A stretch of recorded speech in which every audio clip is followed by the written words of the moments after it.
No ar, JF Cast, seu programa de saúde e bem-estar associado a um bom bate-papo, promovido por nossa equipe de podcast da Associação Joelísio Fraga Mieloma Múltiplo. Agora JF Cast, com Joelísio Fraga. Olá, seja muito bem-vindo ao nosso podcast especial aqui da Associação Joelísio Fraga Mieloma Múltiplo, ao vivo na Melodia FM e também transmitido ao vivo pelo Instagram na nossa página, @Joelísio_Fraga. Hoje, dentro da campanha Julho Verde, vamos conversar sobre um tema muito sério e que ainda é pouco discutido, o câncer de cabeça e pescoço. Essa é uma oportunidade para levarmos informação, esclarecer dúvidas e, principalmente, salvar vidas através da conscientização. E para esse bate-papo tão importante, eu tenho a honra de receber um convidado mais do que especial, o Dr. Felipe Pinheiro, médico oncologista, que atua na linha de frente no combate ao câncer, com compromisso, conhecimento e sensibilidade. Dr. Felipe, muito obrigado pela presença, agradeço muito por ter aceito o nosso convite. Obrigado a você pelo convite, obrigado aos ouvintes aí. Realmente é um ponto pouco falado. É a primeira vez, eu acho, que eu vi algum programa falar de cabeça e pescoço. Vamos lá, né? Vamos lá. Que é um tema que realmente é pouco falado, né? E muito presente, infelizmente. Doutor, eu sempre inicio o nosso bate-papo, o nosso podcast, perguntando quem é o convidado. Quem é o Dr. Felipe? Eu sou um conquistense, né? Filho de pessoas daqui, nasci aqui, cresci aqui. Hoje sou casado, tenho 2 filhas e fiz uma formação fora. Depois do terceiro ano científico eu saí daqui, fui para Salvador, fiz a formação lá. Depois fui para São Paulo, formação lá também, trabalhei, voltei para Salvador, trabalhei lá, depois voltei para cá em 2012. Hoje eu trabalho como oncologista na AMO, e sou professor da UNEX, professor da UFBA, e toco bateria, leio um bocado, gosto de filosofia, de música, e tento fazer um trabalho bom na oncologia. Vamos lá. O que exatamente é o câncer de cabeça e pescoço e quais as áreas que ele abrange?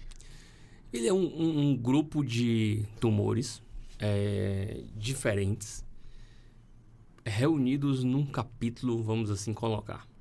Então, o tumor de língua faz parte do tumor de cabeça e pescoço, o tumor de faringe, de laringe, de nariz, de asa de nariz, de hipofaringe, de rinofaringe, de paratireoide. Todos os tumores que pegam, normalmente a cabeça e o pescoço, tirando o cérebro, que é tumor do sistema nervoso central. Mas tudo que está normalmente na face, base do crânio e tal, a gente considera tumor de cabeça e pescoço. Isso foi juntado provavelmente nesse nome porque lá na década de 60, 70, quando começou a tratar, até aí dos anos 2000, 2010, era basicamente o mesmo tratamento para tudo quanto é tipo, que era radioterapia com químio.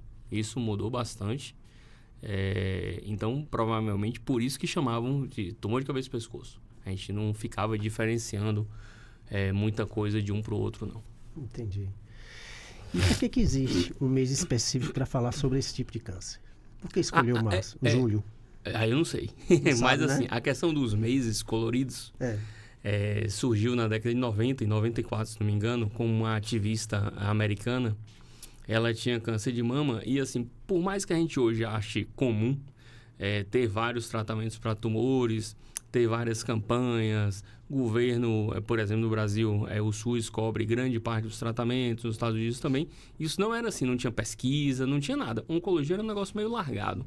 Era meio que até a década de 80, 90, até essa mulher começar essa campanha, você não tinha direito a muitos tratamentos, nem nos Estados Unidos, nem na Europa. E aí ela foi uma ativista que buscou esses direitos junto ao Congresso americano. E em outubro, se não me engano, em 94, 96, o Congresso americano colocou como direito do paciente lá americano ser tratado para câncer. E ela conseguiu, por ela ter câncer de mama, ser tratada. E começou essa campanha do Outubro Rosa para câncer de mama. Aí nos anos 2000, acho que 2002, 2003, na Austrália começou a questão do Novembro Azul com bigode e tal, para estimular os pacientes homens a se cuidarem. E depois começou assim, Setembro Verde para tumor de intestino, Julho Verde para cabeça e pescoço, tem Janeiro Laranja para tumor de pele, e assim foi, entendeu? Mas tudo começou com essa senhora americana. O do mieloma é março. Vermelho, né? É o Borgonha. Borgonha. Parece vermelho, um vermelho escuro, né? Chama março Borgonha, que é o mês. Isso. E fica, quando junta aqueles lacinhos tudo, fica até bonitinho. É. Tudo colorido. Mas vamos lá, quais são os principais fatores de risco? É isso. Quando você fala tumor, cabeça e pescoço, o principal fator de risco é tabagismo. Tabagismo. E piora mais ainda quando se associa a álcool. Então, o clássico do consultório, infelizmente, é um paciente homem, já de seus 50 anos ou mais, que fumou bastante e usou bastante álcool na vida. Começou com a longevidade na nossa sociedade, pacientes vivendo até 80, 90 anos, aparecer mulheres com tumor de cabeça e pescoço, ou homens que nunca fumaram nem beberam. E aí, normalmente, este tumor está associado à infecção por HPV durante a vida. Então, são os dois principais fatores de risco. A questão do tabagismo e álcool é clássico e assim, extremamente relacionado. Você vê poucos pacientes que não fumaram e não beberam e têm tumor de cabeça e pescoço. Quando isso ocorre, normalmente é associado a HPV. Então, a primeira recomendação aí para todo mundo que estiver ouvindo e puder é vacinar as crianças, adolescentes contra HPV. Não previne só doenças, tumores sexuais e tal. São alguns tumores, pelo menos uns 5 ou 6 relacionados a HPV. Nós tivemos aqui, doutor, com uma colega sua, e que ela falou que ainda existe um preconceito com essa vacina, principalmente com criança. Né? Porque vê que a criança vai, que é 9 anos, né? Isso, 9 anos. Que a partir dos 9 anos essa criança vai, minha filha já vai entrar na vida sexual e não é nada disso. Né? Não é isso. Assim, minha filha tem 10 anos, foi vacinada com 9 anos, tem que vacinar. O HPV é um vírus que tem toda uma questão sexual, mas ainda tem muita coisa que a gente não sabe sobre ele. Não é só causador de câncer, mas de várias doenças benignas também. Então, se possível, tente... É disponível no SUS, tem várias campanhas. Não deixe. Nos Estados Unidos, que foi quem começou a vacinação de HPV, os tumores relacionados a HPV caíram 95%. Então, de cada 100 pessoas que ia ter tumor relacionado a HPV, só 5 tiveram. 95 ficaram livres disso. Então, é uma coisa muito, muito importante. E são tumores chatos e complicados. Tumores do trato genital e tumores de cabeça e pescoço. Complicado, né? Esse tipo de câncer atinge mais homens ou mulheres? Existe uma faixa etária mais vulnerável? Você falou que é mais homem, né? Geralmente a partir de 45, 50 anos. A faixa etária mais predominante de 55 até uns 65, 70. Mais homens, por conta da questão do tabagismo e do alcoolismo. Espera-se que isso mude para pelo menos igualar quando todo mundo, teoricamente, diminuir. O Brasil é uma coisa que é importante falar. O Brasil é um exemplo para o mundo inteiro em questão de cessação de tabagismo. Sim. Álcool a gente está ruim ainda, mas pelo menos no tabagismo a gente tem diminuído. Então a gente espera que isso, se você tira tabagismo e alcoolismo, aí homem e mulher é a mesma frequência. Mas como os homens bebem muito mais e fumam muito mais, a evidência maior que a gente vê no consultório é mais homem do que mulher. E aquele que bebe? Sem fumar? Não, estou falando, acontece mais com esse paciente homem que bebe, que não fuma, bebe, mas bebe muito. Isso. Mesmo assim, são coisas que associadas são muito ruins para a cabeça e pescoço, tabagismo e alcoolismo, mas separado também são fatores de risco. O alcoolista tem maior risco de desenvolver tumor de cabeça e pescoço, o tabagismo isolado também. Quais os sinais e sintomas que as pessoas devem ficar atentas? Qualquer lesão na cavidade oral, que você perceba em língua, gengiva, perto do dente, mucosa jugal, que é da bochecha do lado de dentro, alguma lesãozinha dentro do nariz, que não... E assim, eu tenho uma afta, estou preocupado. Não, mas a afta passou 3, 4 dias, não sumiu, você tratou e tal, e está lá persistente. São lesões persistentes que não melhoram com tratamentos usuais. Então, a afta que dura 10 dias, 15 dias, isso não é comum. Então, você vai procurar um cirurgião cabeça e pescoço. Se for uma coisa muito próxima do dente, um bucomaxilo, um dentista pode avaliar também para fazer uma biópsia dessa lesão. E se tiver dúvida e quiser que... essa semana eu atendi um paciente que queria que eu avaliasse uma lesão na cavidade oral. A gente vai fazer a palpação, examinar mesmo, para ver se tem indicação de biópsia ou não. Entendi. Quando um sintoma aparentemente comum, como dor de garganta ou rouquidão, deve preocupar? Quando persiste. Então, por exemplo, rouquidão mais de 7, 10 dias. Você já foi no otorrino, você fez os gargarejos, ou os remédios, os corticoides, ou os anti-inflamatórios, você tratou uma possível virose, uma possível gripe, uma possível causa da rouquidão. E isso persiste. Precisa passar no otorrino, no cabeça e pescoço, para olhar a corda vocal. Você tem uma tosse persistente. Você tem uma dor na base da cabeça, aqui embaixo da mandíbula, que não resolve, que persiste. Você tem uma sinusite, entre aspas, que persiste, não resolve. Isso tudo precisa ser avaliado com mais cuidado. Normalmente são sintomas relativamente comuns, mas que não melhoram. Ou então fica voltando. Melhorou agora, daqui uma semana tá de novo. Pô, tem 2 meses que eu tô com isso, tem 1 mês que eu tô com isso. Fica voltando. Precisa dar uma olhada com mais carinho. Entendi. E como é que é feito o diagnóstico? E quais exames são indicados? Então, assim, normalmente quando você tem a lesão, então a lesão pode ser em qualquer lugar da parte aqui da face toda, cabeça e pescoço, como chama, né? Você vai biopsiar essa lesão. E aí você pode fazer uma biópsia simples, com o cabeça e pescoço no centro cirúrgico, na língua, na base da língua, ou precisar de algum instrumento, se for atrás do nariz, na rinofaringe, lá para dentro, né, com a rinoscopia. O otorrino pode fazer isso no consultório, o dentista, alguns bucomaxilos fazem isso na base da língua, perto do dente, mas sempre uma biópsia. É interessante sempre ter uma tomografia da face e do pescoço, isso aí para ver se essa lesão já aparece numa imagem, se tem linfonodos perto do pescoço, na base, que caracteriza uma lesão mais avançada. E a rinoscopia ou a faringoscopia, que você olha dentro do nariz, lá por trás da face, se tem outras lesões associadas. Isso é feito normalmente pelo cabeça e pescoço ou pelo otorrino. Entendi. Aqui em Conquista, é feito todos esses exames? Assim, aqui em Conquista, hoje eu costumo falar para os pacientes perguntam, a gente consegue tratar câncer em Conquista? Consegue em 95% dos casos. Em cabeça e pescoço, a gente pode botar aí uns 98, 99, assim. Não lembro de um caso que eu tive que mandar para fora.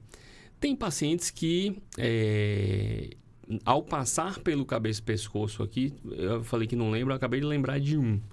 É um paciente que ia ter que fazer uma ressecção de uma parte da mandíbula grande, era uma lesão grande, já recidivada, com colocação de prótese na mandíbula. E aí ele foi operar fora, porque o cirurgião cabeça e pescoço julgou que assim, era uma cirurgia para 2 cirurgiões juntos, com um plástico de cabeça e pescoço, entendeu?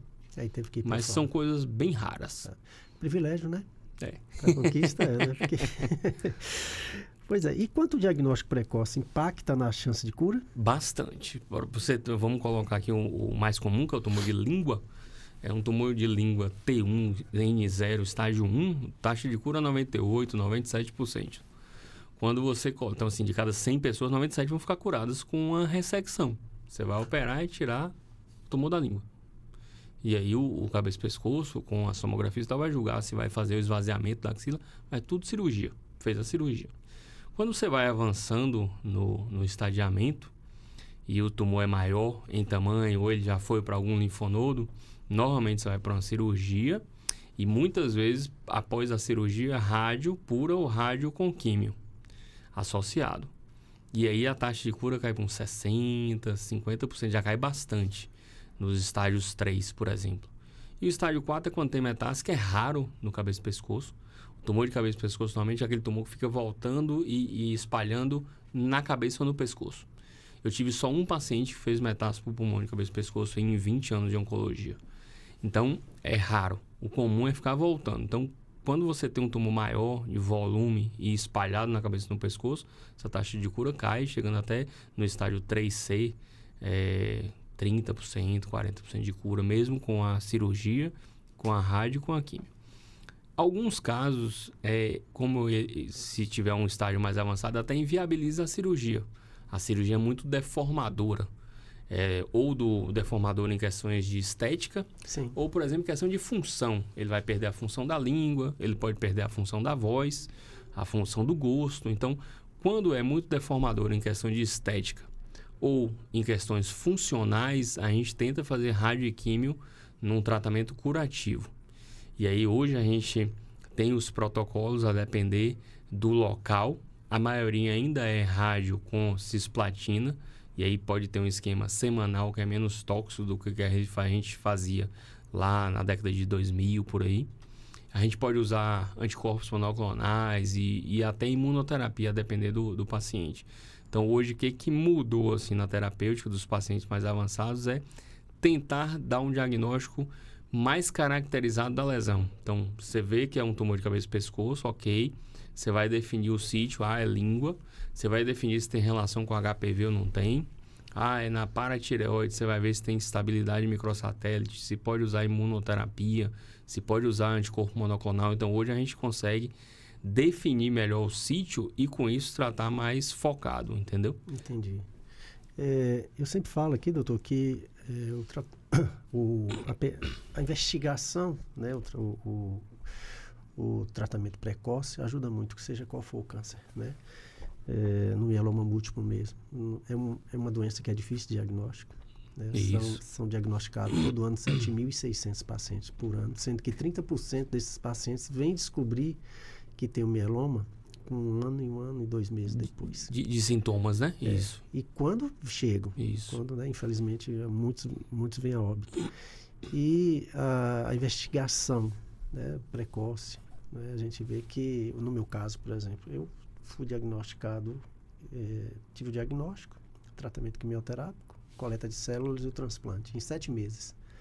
Então, isso. Não é comum. Não é comum. Né? Experiência própria, a gente vê pacientes que não teve essa sorte, eu diria assim. Né? E como faz a diferença, né, um tratamento precoce? Né? Isso, eu tive um paciente que em 2006 ele teve um tumor de paratireoide e glândula parótida, as 2 lesões. Demorou para assistência, teve que operar, fez rádio, fez químio, tudo. E aí ele fica acompanhando. Ele acompanha comigo desde 2012, quando eu voltei para a Conquista. E nesse acompanhamento a gente viu uma lesãozinha na língua. E aí quando a gente viu a lesão na língua bem pequenininha, ele foi operado e era um T1, N0, M0, tudo zero, um estágio mais inicial impossível da lesão de língua. Então, quando você pega no início, é outro padrão, outra história, outro prognóstico, entendeu? Infelizmente, o acesso, principalmente na nossa região, assim, cada vez pior. O paciente que não tem acesso a ir para um dentista, ir para um cabeça e pescoço, não só por achar que aquilo é só uma afta, uma lesão, mas muitas vezes ele quer que alguém veja, mas ele não consegue. Entendeu? E isso é bastante triste. É geral, né? Infelizmente. Para o homem é mais difícil, né? O homem não vai em médico, né? O homem vai bem menos que a mulher, né? Bem menos. Bem mais resistente. Geralmente, quando vai, a mulher que tá levando. Então, assim, a gente ele não fala nada, ela que fala, né? A gente vê, infelizmente, em cabeça e pescoço, principalmente, tumores mais avançados em homem, porque ou fica com medo, ou tá escondendo. Eu nunca consigo chegar à conclusão disso. Se é medo, ou se achar que não é nada mesmo. Hoje eu penso mais que é mais medo mesmo. Medo de ter que parar de beber, medo de ter que parar de fumar. Então, assim, chega lesões, infelizmente, lesões avançadas. E quando você vai perguntando quando começou, sempre aquela... Não sei, não lembro, tal, mas quando você aperta, ele sabe que começou há 6 meses atrás, há 3 meses atrás, e não procurou nada, entendeu? Então, é importante essas campanhas por isso. Você não tem que ficar com uma lesão na sua boca, nariz, um sintoma, uma rouquidão, uma tosse, uma dor. Mais de 3, 4 dias não sumiu, assim, procura um médico. O corpo te avisa, entendeu? Né? Exatamente. O corpo está te avisando ali que tem alguma coisa errada, né? E não é só na área de pescoço e cabeça. Isso, qualquer geral, o homem ele não vai. Exatamente. Não vai. Nós somos com os pacientes, que lá a gente vai falar, fala o milagre, mas não fala o santo, ou é o santo fala o milagre, mais ou menos assim. Que ele fez o transplante e a esposa pegou ele fumando escondido. A gente tem, assim. Né? E aí você vê, né? Poxa eu tenho um paciente com... tem um tumor de próstata que está bem zerado, tudo em paz no tumor de próstata, e fazendo os exames eu descobri que ele tinha diabetes. E há 3 anos eu encaminho ele para o endócrino, peço para ele parar de fumar e de beber. Ele não foi até hoje, tem 3 anos. E ele fala, doutor, de 3 em 3 meses eu venho aqui e tal, e você vai ficar me entregando esse papel, encaminhando para o endócrino toda vez. Eu falei, vou. Se você quiser, você joga fora ali, mas eu vou te encher o saco para você ir. Eu estou fazendo meu papel. Tem uns bem durões, assim, bem durões. É complicado. Doutor, quais são as opções de tratamento disponíveis hoje? Então, hoje a gente começa sempre no estágio inicial com a cirurgia. Então, você tem a cirurgia usual, aberta lá e tal. Você tem cirurgias com pouco invasivas, minimamente invasivas, técnicas cirúrgicas melhores no pós-operatório. Saindo da cirurgia, a gente entende que hoje, o que evoluiu muito? As questões estéticas de prótese, plástica, pós-operatória, isso melhorou muito. Na questão da radioterapia, a década de 90 era uma radioterapia chamada convencional. Depois, ali, anos 2000, a gente já tinha uma radioterapia chamada 3D. Isso estou falando da nossa região, porque se for os Estados Unidos é bem antes, São Paulo bem antes. Nossa região 3D, depois IMRT e hoje chama IGRT. Então, hoje em cabeça e pescoço, normalmente a gente usa pelo menos uma técnica IMRT, que é uma técnica que modula bem. O que é isso? Assim, a radioterapia vai queimar o lugar. Ele vai dar radiação no local onde tem um tumor. Se ele pega lugares onde não tem tumor, pega a glândula salivar, você pode parar de ter saliva. Pega as glândulas as papilas do gosto, você vai parar de sentir o gosto. E a radioterapia é para toda a vida. Então, não vai voltar a sentir depois. Então, antigamente, pegava o tumor e pegava muita área que não precisava. Hoje, a gente consegue fazer uma radioterapia muito melhor. Você pega só o tumor, os efeitos colaterais ainda existem, mas são cada vez menores. Na questão da quimioterapia, continua ainda usando a cisplatina da década de 70, mas a gente mudou os esquemas. A gente tem um esquema semanal muito mais bem tolerado.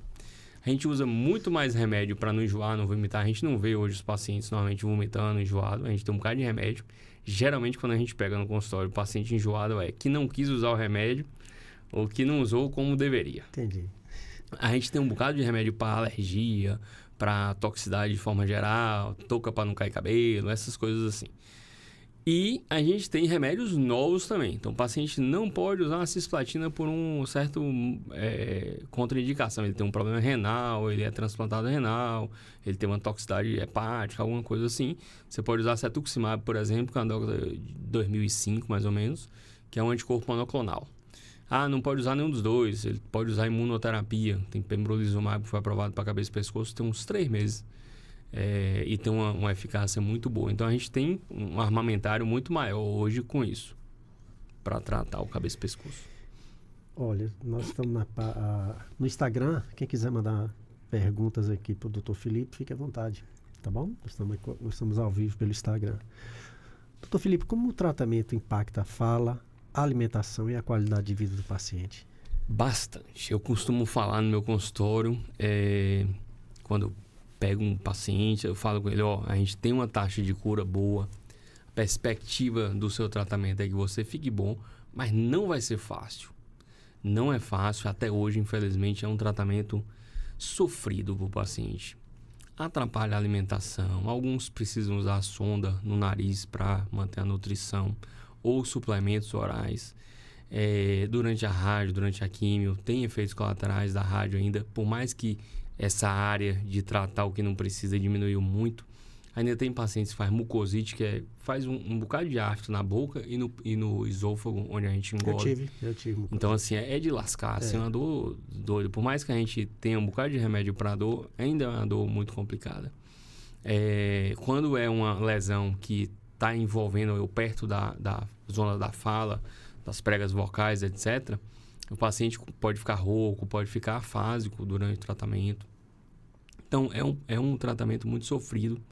Dura em torno de uns 3 meses, geralmente, a fase de químio e rádio. Você coloca ali do que vai começar até acabar e até os efeitos começarem a diminuir, uns 3, 4 meses. Quando você coloca a cirurgia, isso pode levar até 6 meses entre fazer a cirurgia, depois pegar a biópsia, fazer a rádio e tal. Então, é um tratamento sofrido. Se impacta bastante, perde peso, impacta a família, né? Que está em volta vendo o ente querido sofrer. Normalmente são pacientes que... Muitos que são meus pacientes sabem que eu sou chato com o trabalho. Quando eu acho que o tratamento é um tratamento leve, relativamente leve, eu estimulo que ele fique no trabalho. Para não ficar em casa pensando bobagem, só pensando coisa de negócio. Da ocupação. Exatamente, uma ocupação, né? Então, eu encho o saco para se ocupar. Em cabeça de pessoas, faz difícil o cara se manter. Então, assim, a radioterapia todo dia, químio uma vez por semana, pelo menos, ou se for um esquema a cada 21 dias. É um tratamento pesado, deixa ele mais debilitado. Infelizmente, sim. Por isso que quando eu falei daquela questão do HPV, são tumores, cabeça e pescoço e ginecológico, tumores que a gente sabe que é sofrido o tratamento, entendeu? E, tem muita dor, tem sangramento, tem mucosite, é chatinho. Nossa, meu Deus, eu tive mucosite no transplante, né? Que aí eu mucosite é um negócio... tomei o meu falando, e aí a imunidade vai a zero. Dá bastante. Você tá doido aí? Tomou isso aqui tudo. Tomou aqui, você não consegue... Nossa, para quem não conhece... Você não quer falar, você não quer comer, você não quer nada, você fica nervoso. Você não consegue comer, não consegue nem a saliva desce. Né? Para dar uma ideia do que quem está acompanhando a gente, o que é mucosite, é como se fosse uma afta, né, doutor? Só ampliado, que pega, né? Você pega, tem afta na boca, na língua, na bochecha, na garganta. Um paciente me descreveu uma vez que pega um bocado de gilete e tenta engolir. Assim, foi a descrição dele. Teve uma paciente junto comigo, no mesmo hospital, que ela teve mucosite geral. Foi até a vagina. Né? Ela pedia para morrer. Então é sofrido. É sofrido. Há novos avanços ou terapias que merecem destaque? Rapaz, tem, assim, imunoterapia, tem 3 meses que foi liberado no Brasil. Eu tenho um paciente que usou há 3 anos, logo quando o estudo saiu nos Estados Unidos, eu consegui na justiça. Ele conseguiu, né? A gente prescreveu, ele tá bem, zerado, sem doença. Imunoterapia mudou câncer de pulmão, mudou melanoma, mudou tumor de mama, tá mudando tudo e veio agora para cabeça e pescoço. O estudo tem uns 2, 3 anos e foi liberado agora na bula do pembrolizumab no Brasil. É uma coisa que vai mudar os pacientes mais avançados. Vacina de HPV é um negócio que vai mudar, assim, o povo tem que vacinar, não pode deixar de vacinar filho pequeno, adolescente. O que eu converso muito no consultório é aquele adulto de, sei lá, 30 anos, 35, que aí a efetividade da vacina cai muito. E a vacina é cara. Então eu falo, se você dispõe do recurso e acha que não vai mudar nada da sua vida, eu tomaria. Mesmo com 30 anos. Mas aquele paciente que não tem o recurso, que não consegue, a efetividade depois dos 20, 25 anos de idade é muito pequena. Entendeu? Então, teve evolução do tratamento? Teve muito de imunoterapia e anticorpo monoclonal, cetuximab, panitumumab, etc. Mas o principal que eu acho é a vacina da HPV, parar de fumar, que o Brasil vem parando. A taxa de tabagismo hoje no Brasil é 9% no Brasil geral. Isso é muito bom, isso é fantástico. Há 20 anos atrás era 34%, a gente reduziu para lascar. E tentar parar de beber. Então, não é um tumor que vai acontecer se a população não beber, não fumar e tomar vacina de HPV. Então, assim, a gente sabe que, infelizmente, acontece porque a pessoa fuma, bebe e não tinha a vacina antigamente. A vacina de qual idade? De 9 até que idade? Você pode tomar? Pelo SUS é 9 a 14, se não me engano. Porque eles era 9 a 12, deram ampliado para 14 anos, pelo SUS. Alguns convênios liberam até 18, 20 anos. A efetividade que se mostrou cair muito a partir dos 20, 25 anos. Mas você pode usar ela desde que você não já tenha sido contaminada pelo vírus. Entendeu? Entendi. Como é o papel da equipe multidisciplinar nesses casos? Importantíssimo. Assim, não tem como fazer oncologia sem equipe. E cabeça e pescoço, principalmente. Assim, você precisa ter o cirurgião cabeça e pescoço em contato com o oncologista, em contato com a radioterapia, contato com a fisioterapia, com a fonoaudióloga, com a nutricionista, com a enfermeira. Não tem como fazer sem. Um bucomaxilo, fazer o dentista fazendo laser para diminuir a questão da mucosite oral, a fono tentando estimular o cara a manter uma voz adequada, ou engolir de forma adequada para ele não broncoaspirar e não infectar, enfermeira cuidando das coisas como deve ser feita direitinho. Então, assim, não tem como fazer oncologia sem equipe. Cabeça e pescoço, principalmente. E eu falo direto, e muitos pacientes ficam, infelizmente, a gente tem que explicar isso no consultório. Pacientes reclamam, doutor, você não é oncologista, você não resolve tudo, eu tenho que ir no radioterapeuta, eu tenho que ir no cabeça e pescoço? Tem. Eu não tenho como dizer como vai operar, eu não tenho como dizer qual a técnica de radioterapia que deve ser usada, como eles não podem dizer a dose e qual o esquema que eu vou fazer de químio.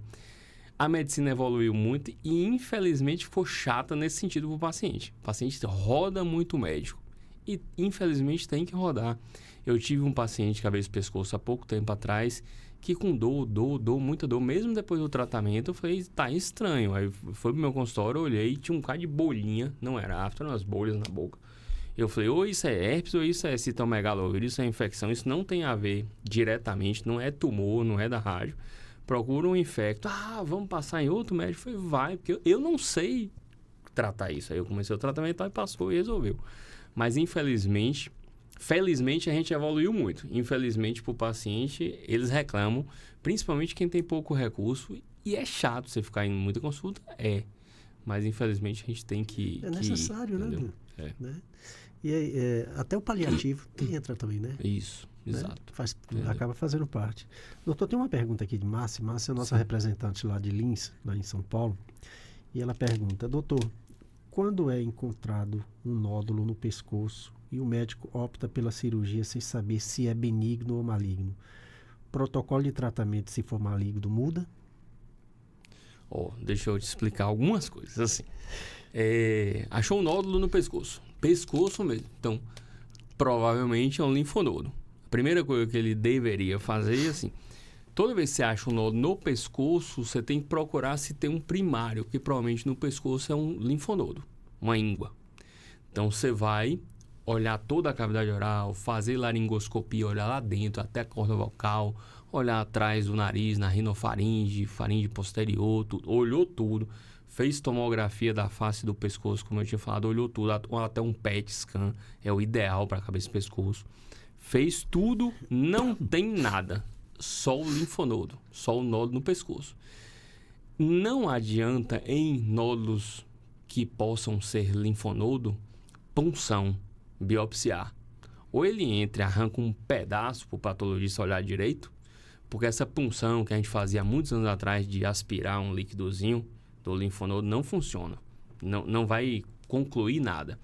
Então, normalmente, ou ele tira um pedaço ou ele tira o linfonodo todo.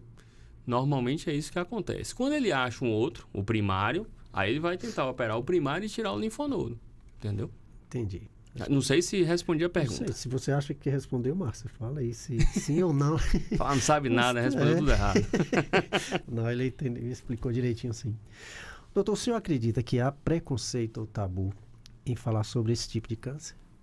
Eu acho que há sobre qualquer câncer. Qualquer câncer, né? Sobre cabeça e pescoço, pior porque eles mesmos sabem, no geral, a população sabe que aquilo está sendo causado pelo tabagismo e pelo álcool.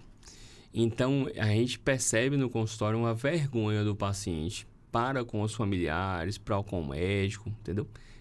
Ele sabe que ele causou aquilo nele. Foi o cigarro e o álcool que causou. Então, a gente tem que estimular a cessação do tabagismo, parar de beber álcool. Mas o que eu falo muito na família, no consultório, de vez em quando, já vi muito, de vez em quando, é muito. Tá vendo, pai, não sei o que, bebeu.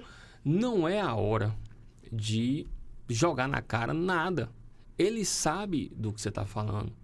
Ele tem noção de que fumar é errado, ele tem noção de que beber é errado. Eu não conheço nenhum alcoolista, nenhum tabagista que acha que é certo.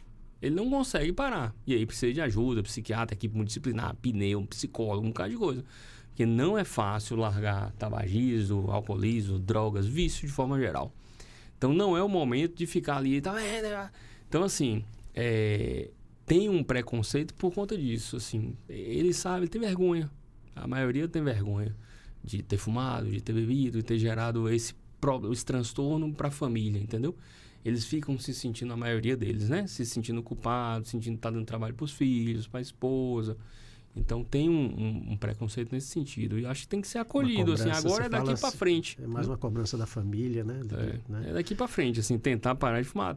Tem um estudo grande mostrando que o paciente que tem tumor de cabeça e pescoço, ele tem um tumor de cabeça e pescoço. Ele fuma e bebe.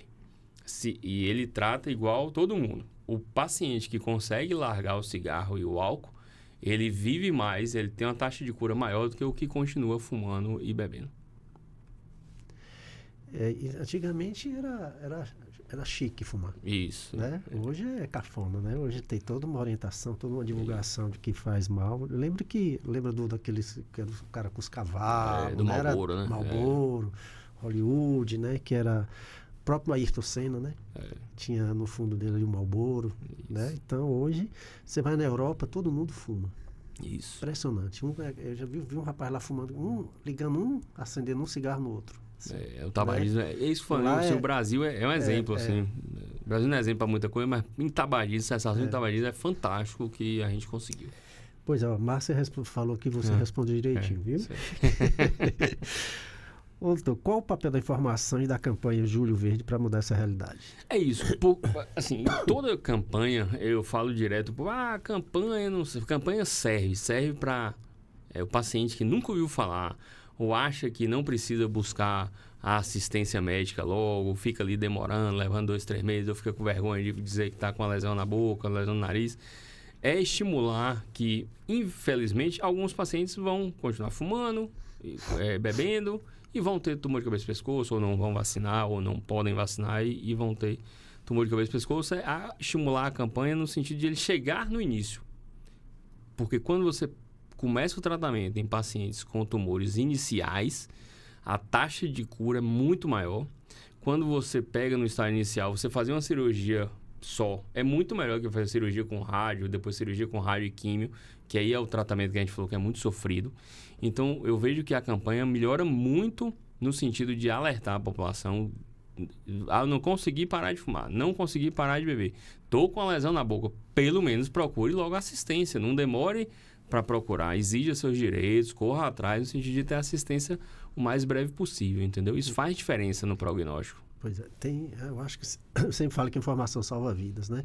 A doutora Daniela, que é hematologista, ela recebeu uma paciente, a paciente já foi com o exame de eletroforese. Ela estava sentindo os sintomas do mieloma, aquela anemia, e já levou o exame. E ela falou, meu Deus do céu, eu nunca vi um negócio desse, o médico já foi.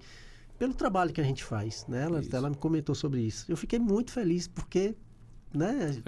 Você está divulgando ali o mieloma, né? Você está divulgando, porque o mieloma, doutor, você sabe, mais do que eu, que é uma doença que muito difícil de diagnóstico. Isso. Né? Se confunde muito. Silencioso, o pessoal fica negócio de anemia, outros procurando insuficiência renal, outros procurando a dor, artrose, demora sempre. Pois é. Toda vez que a gente trata a queixa e não a causa. Exatamente. Né? E aí, quando vem, estoura e já fica com sequelas irreversíveis. Eu fiquei muito feliz, né, dela falar que a paciente foi lá já com esse exame. Assim, tem gente que tem preconceito com campanhas também. E eu vejo, por exemplo, nas campanhas, 2, 3 meses depois, aparecem muitos mais casos iniciais do que no resto do ano.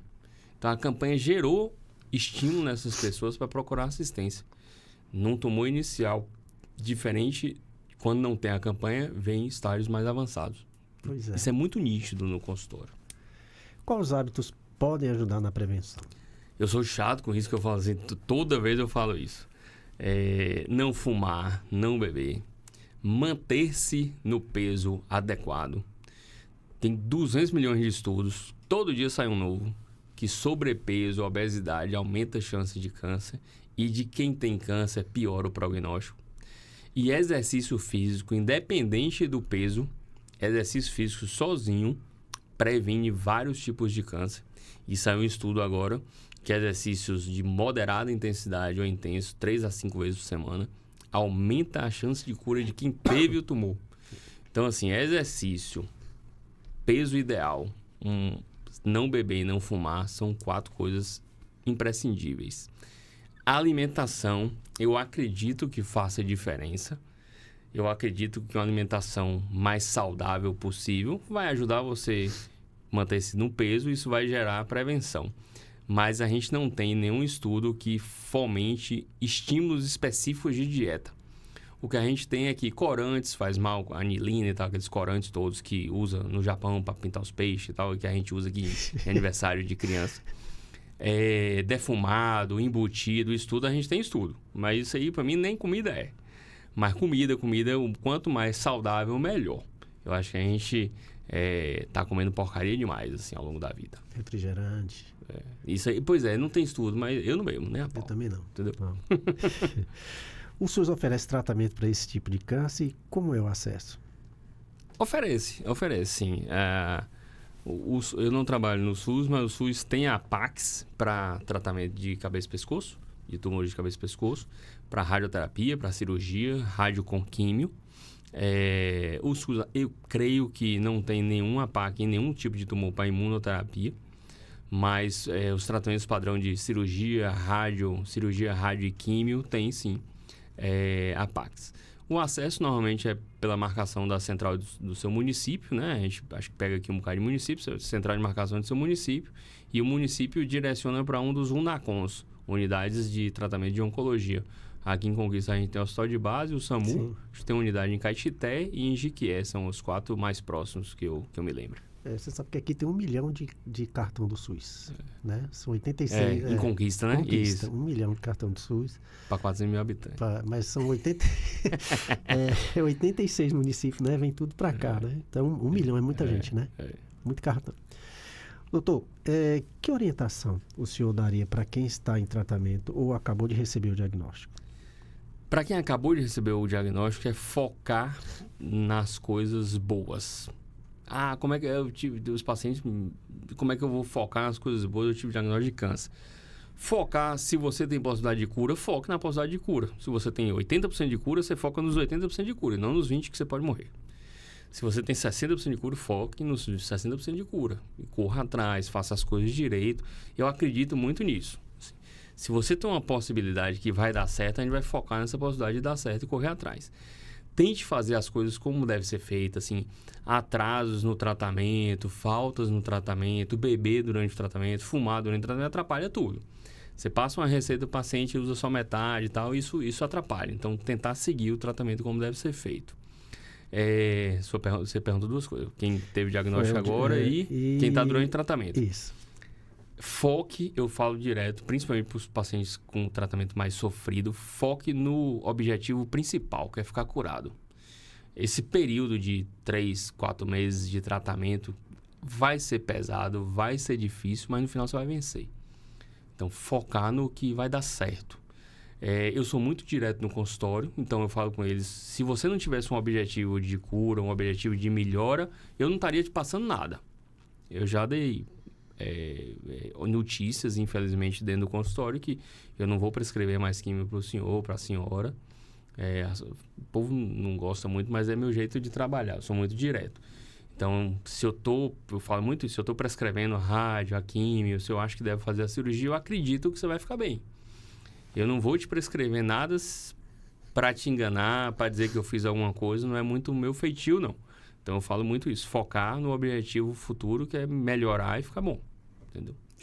Porque não é fácil. Não vai ser. Não é uma batalha fácil, não. Você sabe, você viveu, não é de jeito nenhum. Não é fácil, não. E para os familiares e cuidadores, como oferecer apoio emocional e prático? Pois é, aí de vez em quando eu converso com a família junto com o paciente, de vez em quando eu converso separado, eu dou umas chamadas nas famílias de vez em quando. A gente tem que apoiar, tem que estar junto. Não vai ser fácil para a família também. Muitos pacientes, muitos familiares reclamam, ele está nervoso, ele não quer isso. Eu estaria pior que ele, é o que eu falo assim. O cara tá com dor, tá sofrendo, não consegue mastigar, não consegue engolir, uns não conseguem falar, tá com a voz rouca, vai ficar arretado mesmo.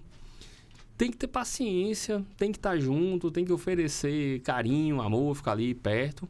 Não tem outra solução, não. E o que eu falo muito é tente alternar, porque ninguém aguenta isso muito tempo.